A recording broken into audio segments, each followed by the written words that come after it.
Hi, I'm Steve Farrell, the Worldwide Coordinating Director for Humanities Team, and this program is called Transformational Entertainment. If you've wanted to go inside with some of the sharpest and most leading-edge directors, thought leaders, actors, and entertainers in the transformational movie business, you are in the right place. We're going to go deep into movie making and entertainment with some of the people in the entertainment business that I admire most. Stay tuned for the next hour to hear about some amazing trends in movies and entertainment that are reshaping our culture and the way we live on Earth. I'm going to go right into panel member introductions. I'll introduce them one at a time, and then we'll go straight to questions. First, Barnett Bain. He is the author, creativity expert, and movie producer whose credits include Oscar winner, What Dreams May Come, Emmy nominee, Homeless to Harvard, and The Celestine Prophecy. Barnett recently completed Project Light Rwanda, a feature-length documentary now in post-production. He is presently working on a new project called Milton's Secret, an adventure of discovery through then, when, and the power of now by Eckhart Tolle and Robert Friedman. Welcome, Barnett. Hey, Steve. It's always great to be with you, my friend. Back at you, and thanks so much for being part of Global Oneness Day this year, Barnett. All right, it's a pleasure and an honor. Next is Emmanuel Itier. He is the producer and director of feature films. Emmanuel just completed FEM, Women Healing the World, with Sharon Stone, Gloria Steinem, Marianne Williamson, Ricky Lee Jones, and Rianne Eisler, who many of these women are part of today's program, of course. Before that, he created The Invocation, a documentary about God and a call for peace. The Invocation has won several awards, including Best Documentary and a Humanitarian Award. And a quick note here, as before I say welcome, Emmanuel, he is actually not with us this second because he is traveling back from the Nobel Peace Summit I think it was in Poland. He was there with Sharon Stone, who was given the award for Nobel Peace Summit this year. Not Nobel Peace Prize, but Nobel Peace Summit. He is deplaning and hopes to come into this conversation any minute now. So we'll welcome him when he gets here. Next is Dr. Rianne Eisler. She is the president of the Center for Partnership Studies and is internationally known for her groundbreaking contributions. As a systems scientist, attorney working for human rights of women and children, and author of The Chalice and the Blade, Our History, Our Future, and The Real Wealth of Nations, Creating a Caring Economics. Dr. Eisler has a featured role in FEM, Women Healing the World. And welcome back, Dr. Eisler. Well, it's a pleasure to be back with you. I seem to be doing double duty here today. Thank you so much. And Dr. Rianne Eisler was with us on the new Bottom Line for Business panel here just a little bit ago, and it's great to have you back on this panel. It's great to be here. Next up is Don Jose Ruiz. Don Jose Ruiz was born and raised in Mexico. At the age of 21, he came to the United States to live and study with his father, Don Miguel Ruiz, teacher and best-selling author of The Four Agreements. Don Jose lectures widely across the United States and at sacred sites around the world. He and Don Miguel Ruiz wrote the Fifth Agreement together. Don Jose has several projects in music and is involved with The Universe Now, a project he'll tell you about shortly. And welcome to the program, Don Jose. Oh, thank you, Steve. It's a very honor to be with you in this special day. Well, great to have you with us, and we've got a lot of questions to get to, so let's go straight into questions. Barnett, the first one is for you. What is the state of the transformational movie business today? Some of the most successful movies that have come out recently have spiritual content, and current and planned movies, such as FEM and Milton's Secret, are deeply spiritual. Is transformational entertainment accelerating and coming into the mainstream? I think it depends on how you define transformational entertainment, and that is relative to every human being and to their own development and their own process.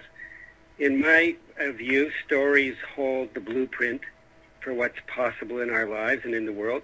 And, you know, if you rebuild a blueprint, Steve, what happens? You build a different outcome.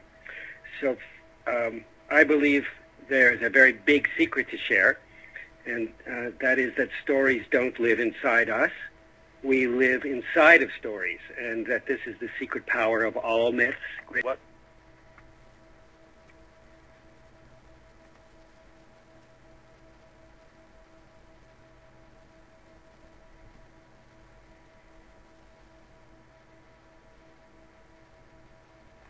what were some of the things inspiring for you?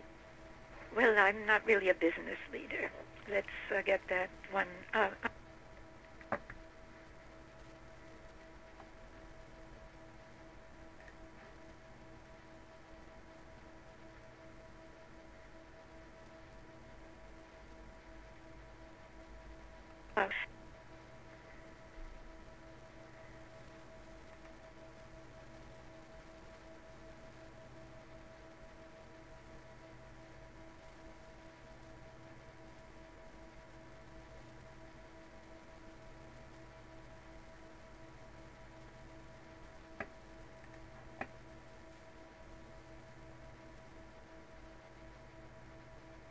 Let's see. I think I can hear his mic. So he's with us. I know he's at the airport and he's deplaned. So he'll come back in a second. Let me go to you, Rian. You were in this movie that Emmanuel created, Femme, Women Healing the World, and can you just tell us a little bit about the movie from your perspective as a business leader that came into this movie? What were some of the things inspiring for you? Well, I'm not really a business leader. Let's get that one. I am really much more a thought leader than a business leader. Even though I was on your last program on business. But I'm a systems person, so my work really impacts everything.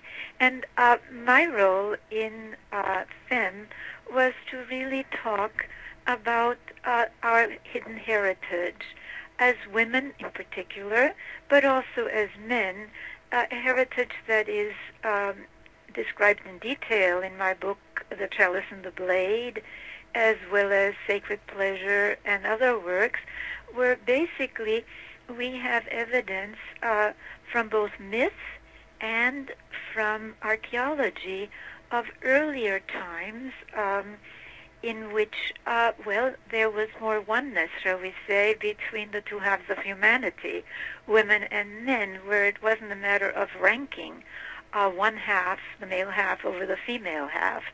And that's very exciting for both women and men, because this domination system has been a disaster not only for women, but also for men, because men in it are supposed to, both halves of humanity have to suppress part of their humanity.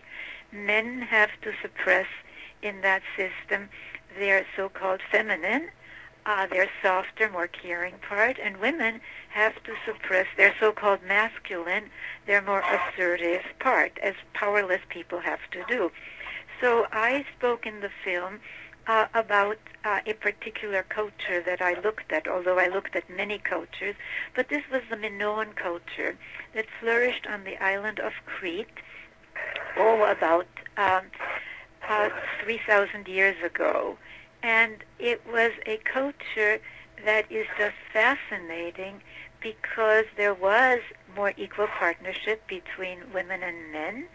There was much more peace. There's no evidence of warfare between the various city-states on the island. There was more general equality. For example, unlike later Greek societies, the so-fabled Athenian society, it was not a slave society. You don't see any of those hovels surrounding, the palaces of the rulers. And the art, oh my gosh, the art of Minoan Crete is just beautiful. And I really encourage our listeners, because it's very spiritual art, it's very ecological art. I mean, the so-called dolphin fresco could be a modern ecology poster. So it's very important for us to reclaim our past so that we understand that this movement for oneness, as well as what really goes with it, all the progressive social movements challenging traditions of domination, whether it's man over man, man over woman, race over race, or humans over nature, or religion over religion, and so on, that these movements are really reconnecting not only with because we know from neurochemistry now that we humans really do have a predisposition, given a choice, for mutuality, but also with our hidden past. So that was my part in the film. But the film, of course, I'm going to really let Emmanuel talk about the film. I'd like to talk about some other films, too. I'm in a film called Mother, Caring for 7 Billion, which is a very courageous and wonderful film dealing with the issue of overpopulation, which has become a taboo somehow, but we really are not going to have an environmental sanity or a sound environmental sustainable future without that. And again, here we get back to so-called women's issues, because the reason for overpopulation is that in those areas where women have the lowest status, where the domination system is still strong, women really have no access to family planning. They have no access to life options other than breeding. Basically, that's their function. So I really recommend that film. And by the way, right now it's being streamed free, I think. It's called Mother, Caring for 7 Billion. And there is in the works another film drawing on my life and my work, The Chalice or the Blade, which I don't want to take too much time now, but I'll be glad to talk about it a little bit, because I so agree that my work has really been to a very, very large extent about just that, about changing the stories by which we live. Because we humans do live by stories. So one story is the story of, the caveman cartoon. I mean, violence and male dominance, they're inevitable. Well, it's just not true. There is a partnership alternative. Another story is that caring, caregiving, nonviolence, that may be okay for the so-called, inferior women, but it's not okay for real men. Well, we better get over that one. So a lot of what's happening today is really deconstructing the old stories, even Shakespeare. I mean, if you look at Shakespeare, the king's stories, my gosh, do they ever idealize male violence? Woo! I mean, terrific. But also much more important even than that is reconstructing, telling new stories about our past, our present, and the possibilities for our future, which is what all my books do. Starting with The Chalice and the Blade, which is now in 26 actually, it's coming out in Turkish this year, in 26 foreign editions, all the way to my latest book, The Real Wealth of Nations, which tells a very different story about what economics really is and can be. Beautiful, Rihanna, and it's interesting, as you were bottom lining some of the things you were reviewing, you were changing the stories by which we live, and then, of course, earlier, Barnett said we live inside of stories. It's not the other way around. So there's some key themes that are emerging here, which maybe we can come back to. I wanted to see if Emmanuel, I see he's here. Emmanuel, can you? Yes. All right.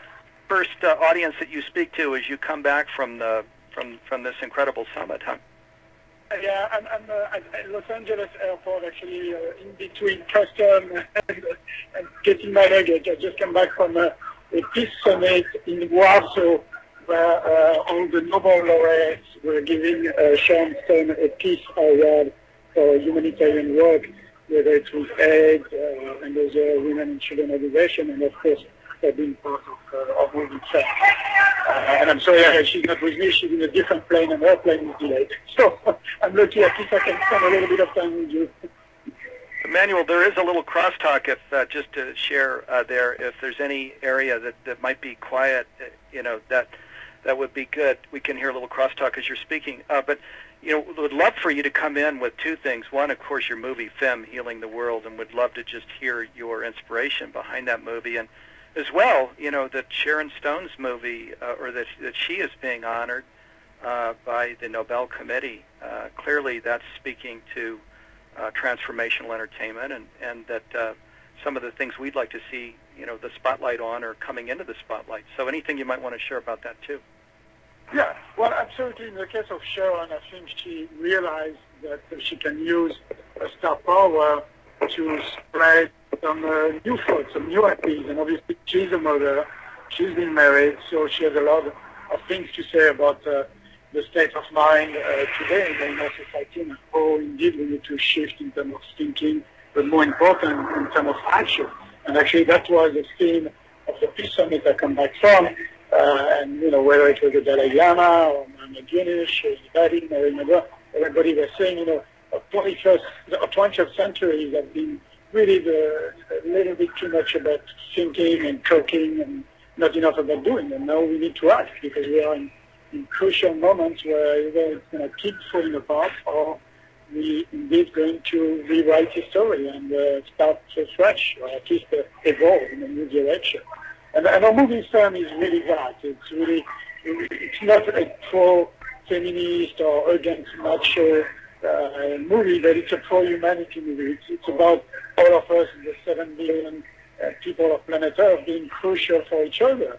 And it's really what I was going after. That's why also we have 100 women and not only a few of them, because I wanted to show that all of them are crucial, whether it's Ryan writing inspirational books, or Marianne Williamson doing some conference, or Sharon Stone, raising money for AIDS. So I think all of us have a voice, and we choose different way to express our voice, but we are all part of the solution, and that's, it's really a call for action, I believe. It's really telling people out there who are listening, you are important. You can be the change you want to see in the world. And to do that, you need to, at the end of the show, figure out what you can get involved with, whether it's a school, it's a church, it's a women group, or male group, but get involved. Don't wait to be saved. Be an agent of change.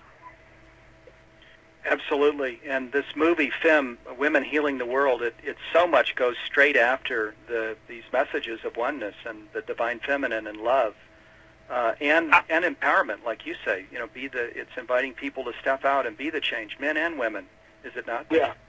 Yeah, absolutely, exactly. It's again saying that we are all complementary, men and women, and that together we make and we are life. So there is no argument about that. Together we are life. Together we are existing. So enough of just fighting for no reason, it's silly, I believe. So we are very happy about the way the movie is being received now. We got a few humanitarian awards, and we're doing a release that's on multi-platform in theaters with special events, on VOD, on the Internet free site, which is femthemovie.com. We did something also different in that aspect, is that not only we made it available for streaming and downloading all over the world on September 11, because we wanted to mark that day, but also the business model we are using is not only spreading the message, but spreading wealth, in the sense where we invite people to become affiliates to our site, and when they sign, which is free, they will get 20% of all the sales they do when people watch the movie through their site. So I think, more than ever, it's great to spread a message of peace, of love, but we need to spread the world.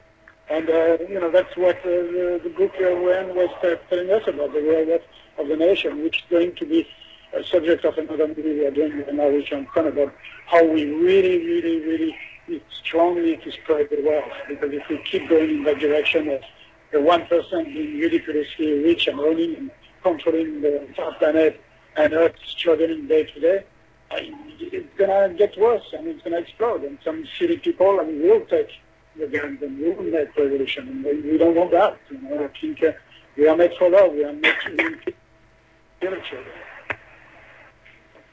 Yes, thank you, Emmanuel. You covered a lot of ground, and again, these are key themes here today, Global Oneness Day. So thank you. Let me just go over to Don Jose and give him a chance to come in. Don Jose, you're an author.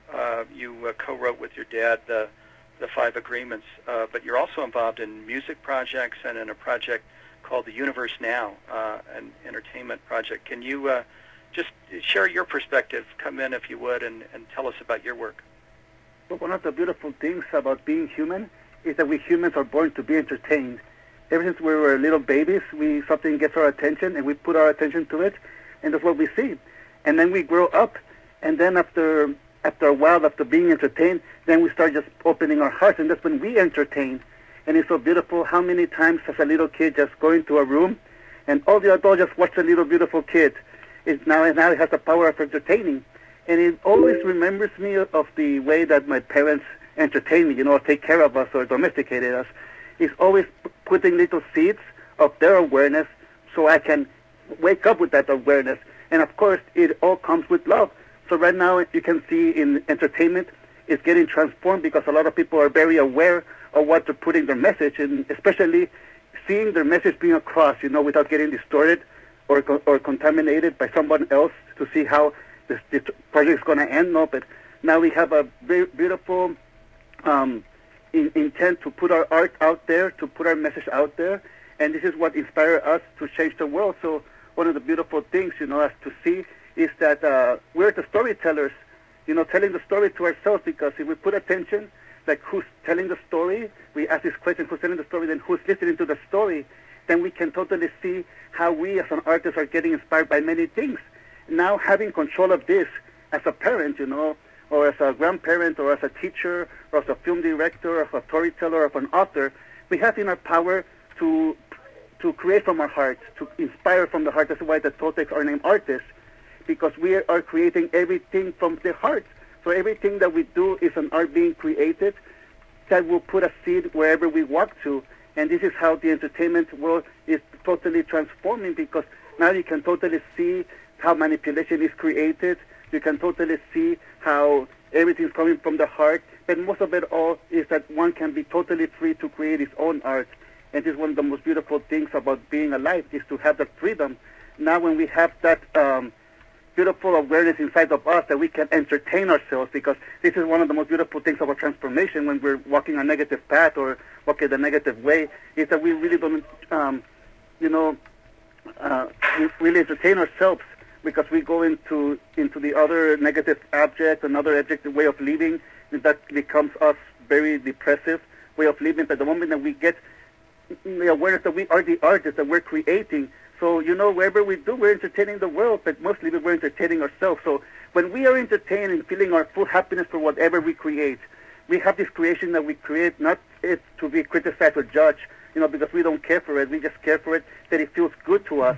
And when something feels good to you, then it's the moment to be really authentic, because this is what is happening in the world that I see. Everybody is becoming more authentic to themselves. It's not authentic to the story, it's authentic about the creation we want to create. Because, life is going so quickly that it's going to be gone soon. And when we have this awareness, we begin to have, the gratitude to it, the gratitude to be alive, that there's no time to waste. There never was a time to waste. There's never time to doubt our perfection or creation, because everything that we do is perfect, even, the mistakes that we do. And in that being said, the mistakes that we do to create a beautiful project, a beautiful message out there, is really the weaving that we have the freedom with ourselves to create. So we can totally see how the story is very important. If you have a negative story, well, your creation is going to be negative. But if you have a positive story, then your creation is positive. And this is the beautiful way to express from the heart, because this is what we create. We create ripples of our heart when we manifest it into action. And that action creates inspiration to others, just like, we got inspired too. But this is what the beautiful point of view it is, to know that we can make heaven, after we go through so many way of living hell or suffering. That can inspire us to really put a message through it, and go through to the difficult times. That when we go through it and we put our creation into manifestation that inspires, that's what freedom's all about. Freedom to be human and freedom to be alive. This is why it's very important, the oneness, to be with ourselves, because we cannot give what we don't have. But the moment that we give it to ourselves, our work is a masterpiece of art, and wherever we go, we can entertain with love, because this is the real source that is shining in a dark world, the love. And right now in entertainment, this is where it's happening. That's why, me growing up as a kid, my generation was comic books. But now we live in a generation where these people my age, or elderly, got this imagination, and they figure a way to put it into the TV. But, everything has a positive message. So when you look and feel positive with yourself, all that, it's like a mercury, all that metal will be attracted to you. And this is just the way to be an artist living in inspiration. What a beautiful time to be alive, to be able to see transformational entertainment. Amen to that. And Don Jose, you can see how you are out on the front edge as you talk about just these themes of opening the heart and being loving. And of course, you're a male, so this is exactly the kind of modeling that we're looking for, isn't it? So thank you for being here as a member of the youth generation that's bringing these positive themes into entertainment. Barnett, let me come back to you. Actually, I want to just say something real quick before I come back to you with a question. I want to share their listener questions that are pouring in, and I'll be sure to get to at least one of them before the panel closes. There's some really good questions that have come in. Barnett, can you tell us a little about Project Light Rwanda? It's a feature-length documentary currently in post-production, and I'm intrigued by what little I know about it. Let me just leave it, though, to you. Can you tell us about this movie? It sounds... Well, Project Light Rwanda follows a number of orphan survivors of genocide who are now in their very early 20s, who have undergone a deep process of healing and have discovered the degree to which they matter, are beginning to reconnect with a sense of mattering after having had it violently ripped from them. And so it follows their personal healing, and it culminates with a very, very moving and dramatic turn of events where these same orphan survivors pay forward their healing, working as mentors and grief counselors with young survivors of Newtown, Connecticut. Very powerful, and it's very beautiful, and very much in line with some of the issues, same sorts of issues, really, that we are dealing with in our Milton Secret project. Issues of forgiveness, issues of compassion, but in a very practical way. Project Light Rwanda is a very practical movie, and so is Milton Secret. Many parents and mentors and leaders discover that the parenting process or the leadership process will evoke old issues from our own childhoods. And that's why conscious parenting, conscious leadership, is really about raising the parental self.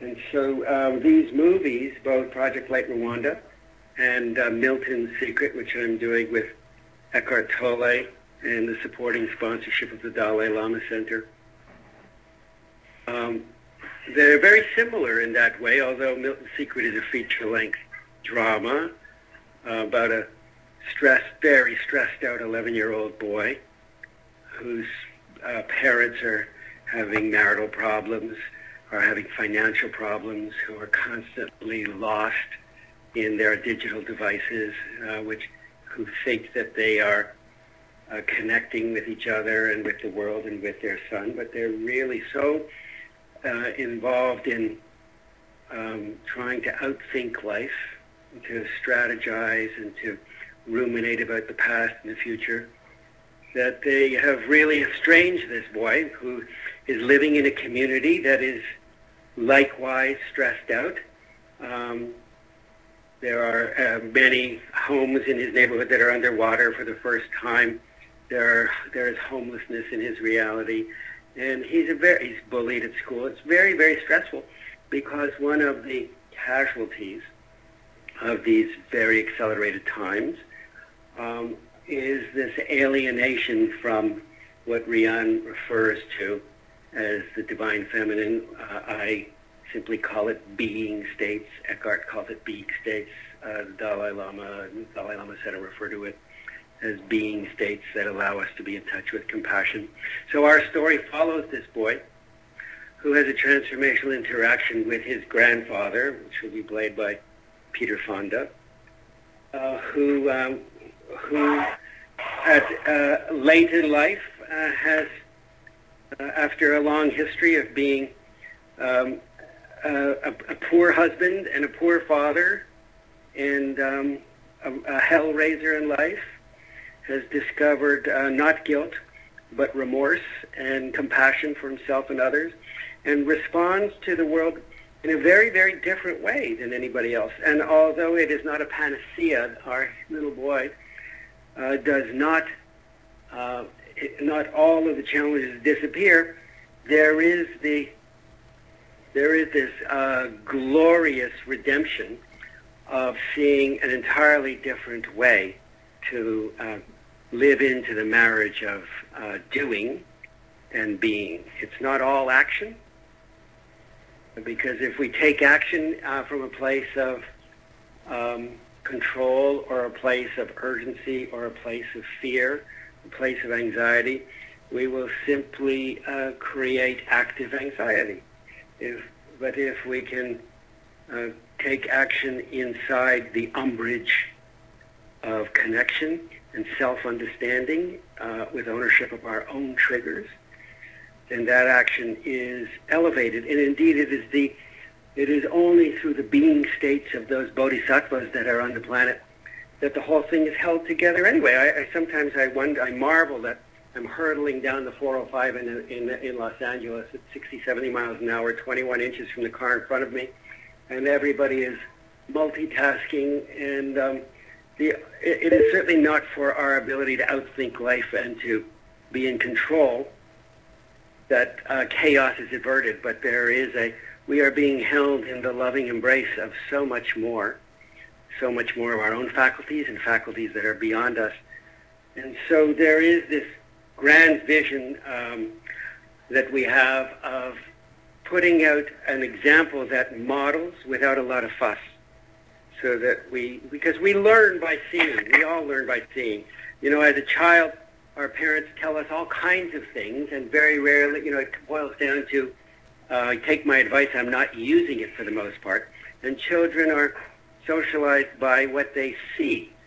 And I used to be in the advertising business, and we all know that stories are powerful just because they exist. And for that reason, we have a culture that thinks we're only as good as the brand of tennis shoes we wear or the car that we drive. And I'm not making anything bad or wrong. I'm not at war with anything. But the opportunity to add to the menu examples of behaviors that are very unique and very pioneering, just in the context of a story, not a tutorial. I think it's important. The Dalai Lama Center thinks it's important. Eckhart thinks it's important. And even more important than that, it's my passion and it's my purpose in life. And so I'm very honored to be a party of it. Boy, I'll tell you. And I hope, by the way, I hope that our listeners on the call, if they would like to find out a little bit more, or if they're a fan of Eckhart Tolle or the Dalai Lama Center, or just having a challenging day, you might want to look at some messages from Eckhart and some trailers and some information about it. We're making the movie in a very unique way in order to protect the spirituality and the integrity of the message. We have discovered that rather than shoehorn what we are doing into a worldview that is comfortable to the industry as it stands, that we would go independently, and that we would also seek in the same way that PBS asks for support for the kind of programming they want to see, or people support the ballet or the opera. We're asking people to support some, not all, but a portion of what it is taking for us to put this together, along with all of the other elements of our funding that have come together. So if you're interested in seeing some of this footage, please go to www.supportmiltonssecret.com. Supportmiltonssecret.com is one word. And there's lots of beautiful things there. And if nothing else, your prayers and your love will lift us. Awesome. Well, you've had such great success with incredible movies, The Celestine Prophecy, What Dreams May Come, etc. Now these two ones that you've got out, the one that's the documentary, Project Light Rwanda, and this other one that's coming along, Milton's Secret, I'm sure will have great success. And I'm just so grateful that your calling is to bring these transformational movies to the mainstream, because you were just absolutely right on the front edge with this, and and these movies the movies you're making are finding good success with the public, and of course as we've talked in this panel over the years, that's where the challenges come, is making these movies and having them be consumed by the public. So you seem to have found that formula, and so congratulations, Barnett. And again, it's great to have you with us.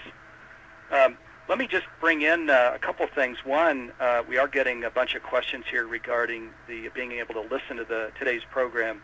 There are links that are available for 48 hours for free. You can come back and listen to the whole program for free for 48 hours. So just come back to the globaloneness213.org site for the links. As well, there's the upgrade option.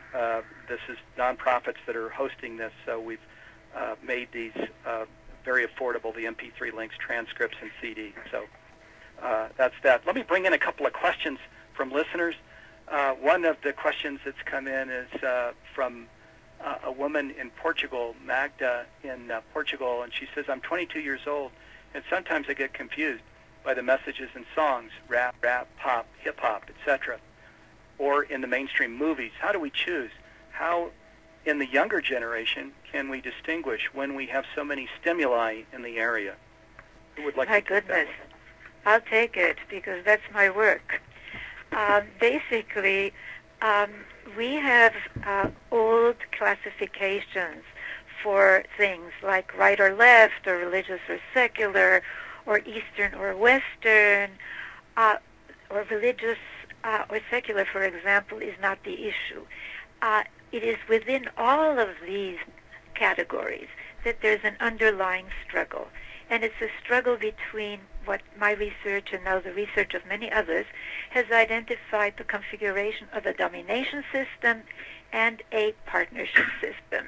And each system, while no society orients completely to one or the other, I mean, the Taliban, Nazi Germany are very much domination system. And what you see there, and these are unfortunately a lot of the messages that are coming through pop culture, idealizing, talk about democracy, but idealizing really strongman rule, okay? Also, another message that's coming through is really the humiliation and domination of women by men. That was, that's a core thing for the Nazis or for the Taliban. The third thing is idealizing violence. Now, if you keep that configuration in mind, and know that there is an alternative, the partnership configuration, and that it is possible. I mean, if you look, for example, let's take some nations like Sweden, Finland, Norway, where there is more democracy in both the family and the state, where there is much more equal partnership between women and men. Men and women are almost equal in the national legislature, and where men are trying to disentangle so-called masculinity from its dominator identification with domination and violence, well, then you have a template. You have standards that really can tell you what are the messages. I mean, I said earlier that we live by stories, but the stories all have messages. So I think that this is so important for young people.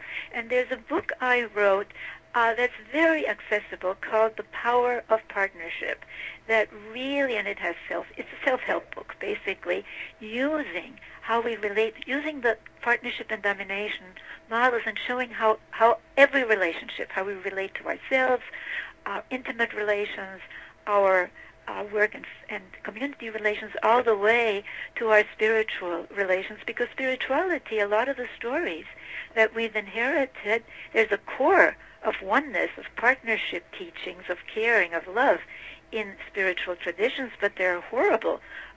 There's a surround of domination messages. Women have to be controlled, women can be beaten, etc., etc. So I think that that's such an important question, and I want to say that I think the reason that, as I said, The Chalice and the Blade, which is the first book from my research, is now in 26 foreign editions, and it is in Portuguese, by the way.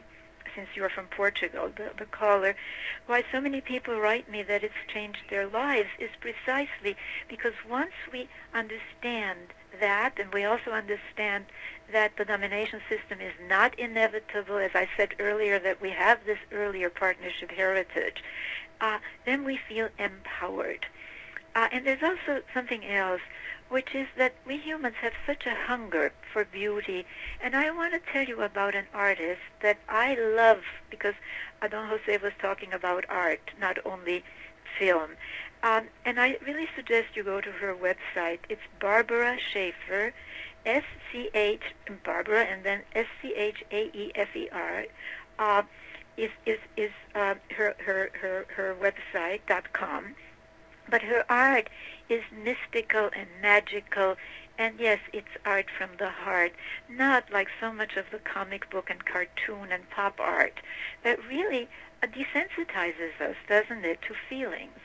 So there's, I am excited by the fact that we're talking about changing the stories and changing. I think we need desperately to really understand that every one of us is a creator, and we can all create beautiful things, and sometimes not so beautiful, but things that expose what the obstacles in our way. That this is so essential right now that we, as I said, deconstruct and at the same time reconstruct. And I started to think when Barnett was talking about the Da Vinci Code, which was, of course, he acknowledged that he drew from The Chalice and the Blade and my other works, my earlier works, right, because my newer works are more like what do we do right now, like The Real Wealth of Nations, it's about economics.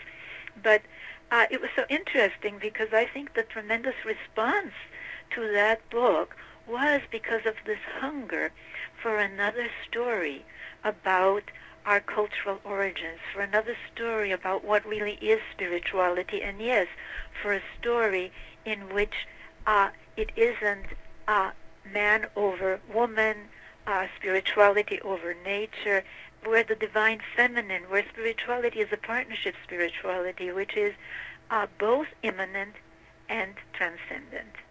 And for me, spirituality is putting love into action, right here on Earth. I love that. Spirituality is putting love into action, and isn't that so true? I also love this theme you've come back to, Rihanna, a few times, changing the stories, and just mentioning, that often there's the desensitizing to feelings, and just values that we don't support in entertainment today. So I love these themes that you're sharing. We are down to the final 11 minutes. That's the problem with a panel like this, as time goes very fast. We have 11 minutes. I want to just ask each of you, if you could, in about 2 minutes, to just share what you'd like to leave with this audience as we close regarding transformational entertainment, regarding Global Oneness Day, this day of spiritual activism.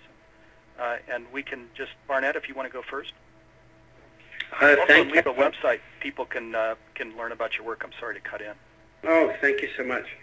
Well, the only thing that I would say in conclusion and in summation of everything that I've heard, all of this beautiful input that I've heard, is that creativity, whether it is transformational entertainment or carpooling, or the choices and decisions we make about how we respond to every moment of life, creativity is love's work.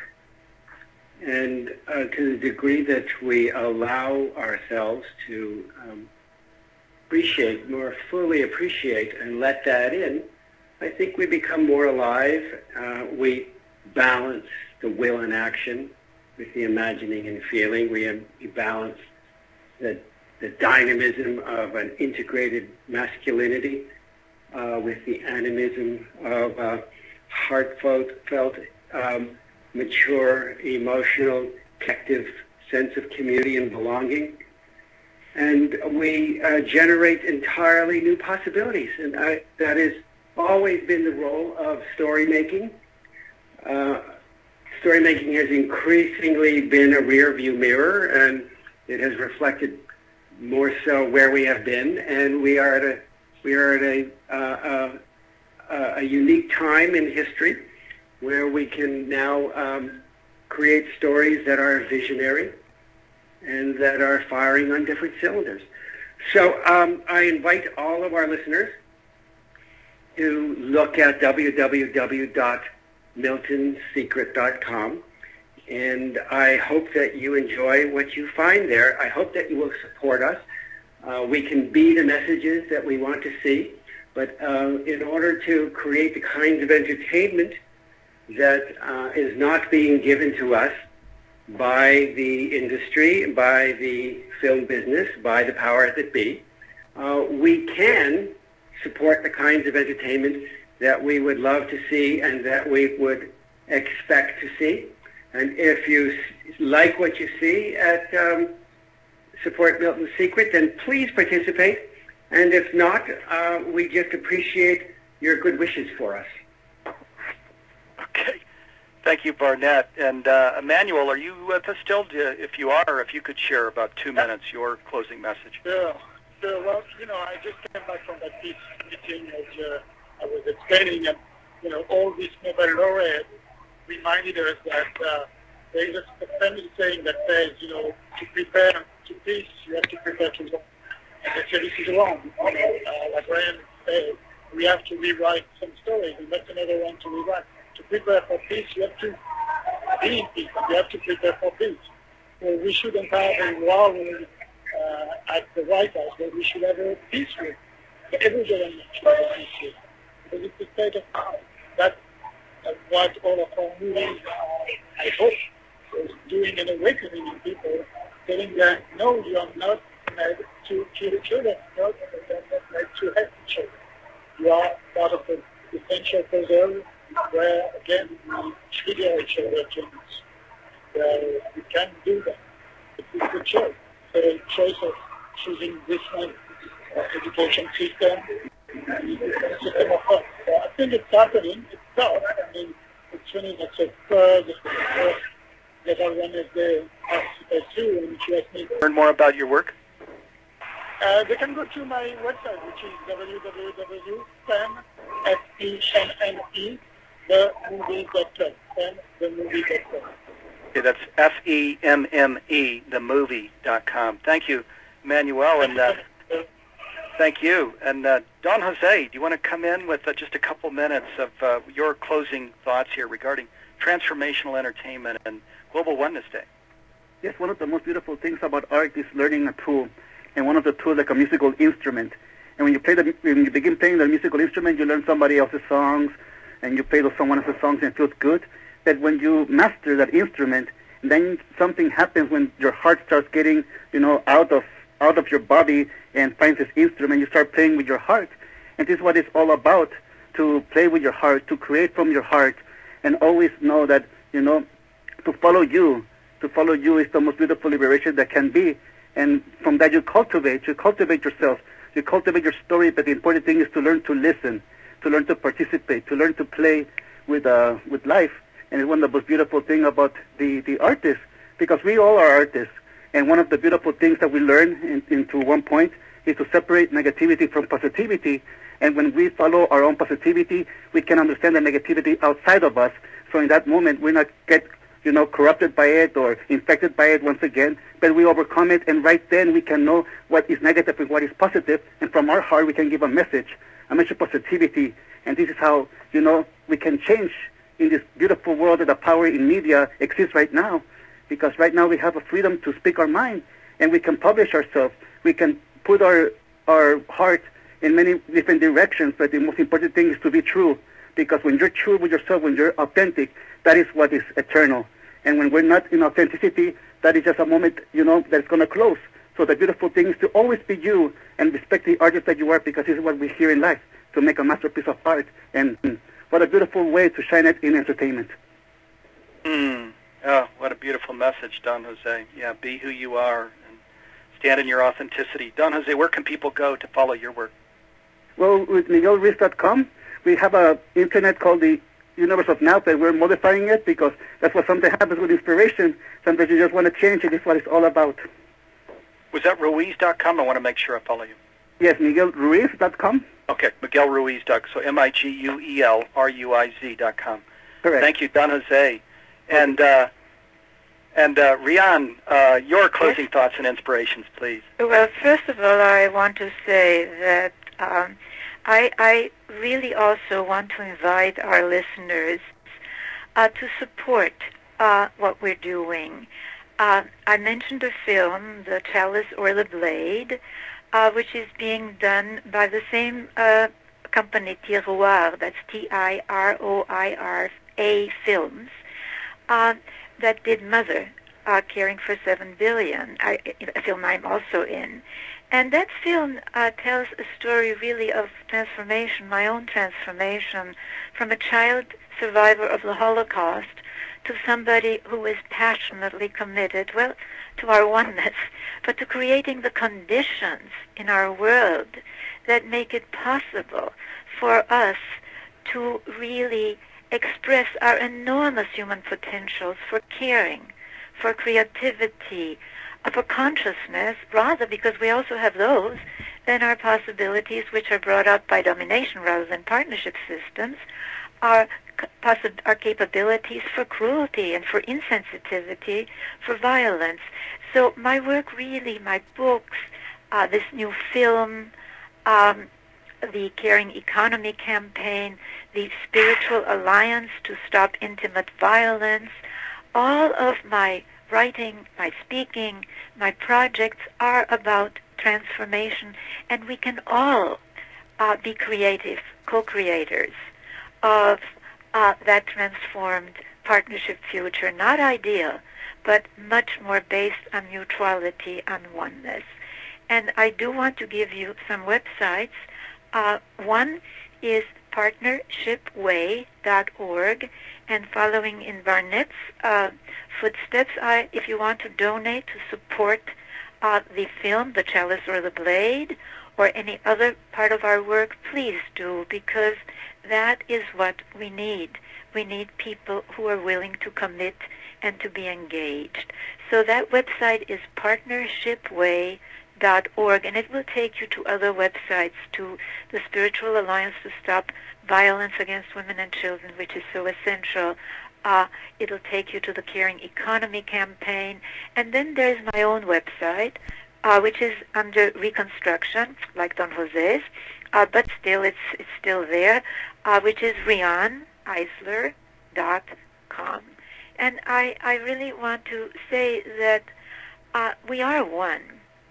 We are descended from one common, really, cell, way back there. But we are also one in the sense that we are more disposed, really neurologically predisposed to mutuality and to caring. But we have to have the right conditions, the right economic, social, and yes, family. If we're talking about parenting, that's so very important. Helping people understand stages of child development. That's a very different story from what we've been told. Helping people to leave behind perhaps their own dominator child rearing. So we've got a lot of creativity to really apply, and I invite all of you to join me in this cultural transformation from domination to partnership. Fantastic, and I love your messages, and we can all be creative co-creators, a quote that I just pulled out of what Rian shared, and it's so true. So I want to thank this panel. Wow, what an incredible hour it's been. Barnett Bain, Emmanuel Itier, Dr. Rian Eisler, Don Jose Ruiz, and it's been such an amazing and just soulful and deep conversation that really I think has touched the right brain and the left brain. And so thank you so much, panel, for being here with us for Global Oneness Day. You all are what's making this day the day that it's become. Thank you so much. I also want to thank the 35,000 plus listeners that have registered for the Global Oneness Day and who are helping to make the world a little more awake just through your participation. Next up, I want to thank you, Steve. Speaking of thank you, Steve. Well, thank you, Rihanna. I appreciate that. Thank you.